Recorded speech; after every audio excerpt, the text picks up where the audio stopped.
combat de la foi est une réalité spirituelle à laquelle tout croyant est confronté. Ce combat exige persévérance, discipline et confiance en Dieu. Il s'agit de rester ferme face aux épreuves, aux tentations et aux doutes, tout en s'appuyant sur les promesses divines et en obéissant à sa parole. Aujourd'hui, voyons quelques points à ce sujet combien important et intéressant. Comprendre le combat de la foi. Un combat spirituel. Le combat de la foi ne se limite pas à des batailles physiques, mais se déroule dans le domaine spirituel. Il s'agit d'une lutte contre les influences du péché, les forces des ténèbres et les tentations du monde. L'apôtre Paul nous rappelle dans Éphésiens 6, verset 12 que notre véritable adversaire n'est pas la chair et le sang, mais les puissances spirituelles. Cela signifie que nous devons utiliser des armes spirituelles, comme la prière et la parole de Dieu pour tenir ferme. Les défis de la foi. La foi est souvent mise à l'épreuve par des situations difficiles, maladie, persécution ou même silence apparent de Dieu. Par exemple, Pierre, en marchant sur l'eau, a d'abord cru, mais face au vent et aux vagues, il a douté et a commencé à couler. Matthieu 14, verset 28 à 31. Cela montre que même les croyants les plus proches de Jésus peuvent avoir des moments de faiblesse. La victoire en Christ. La victoire dans le combat de la foi ne repose pas sur nos propres forces, mais sur la puissance de Jésus-Christ. En mettant notre confiance en lui, nous triomphons des épreuves. 1 Jean 5, verset 4 nous rappelle que c'est notre foi qui nous permet de vaincre le monde. Cela signifie que chaque croyant a la capacité de surmonter les défis, car Christ a déjà remporté la victoire à la croix. Comment mener ce combat? Persévérer dans la prière. La prière est le moyen par lequel nous communiquons avec Dieu. Elle nous permet d'aligner notre volonté sur la sienne et de recevoir la force pour avancer.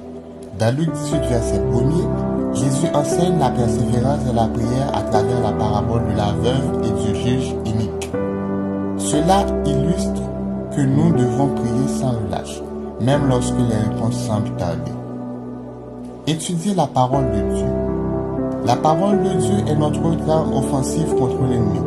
Lorsque Jésus a été tenté dans le désert, Matthieu 4, verset 1er à 11, il a répondu à chaque attaque avec des Écritures. Cela montre l'importance de connaître et de méditer les Écritures pour résister aux ruses du diable. Garder les yeux sur Jésus. Fixer les yeux sur Jésus signifie lui faire confiance, même lorsque les circonstances sont décourageantes. Comme Pierre qui a commencé à couler en détournant son regard, nous aussi risquons de faiblir si nous nous concentrons sur nos problèmes plutôt que sur Christ. Hébreux 12, verset 2 nous exhorte à considérer Jésus qui est l'exemple parfait de foi et d'endurance. S'entourer des croyants. Les relations chrétiennes jouent un rôle crucial dans notre croissance spirituelle. Proverbe 27, verset 17.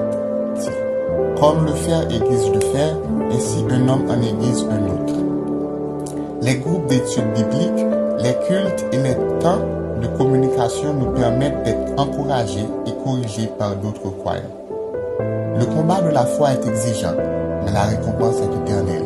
En persévérant, nous obtenons, nous, non seulement la victoire dans ce monde, mais aussi la couronne de vie dans l'éternité.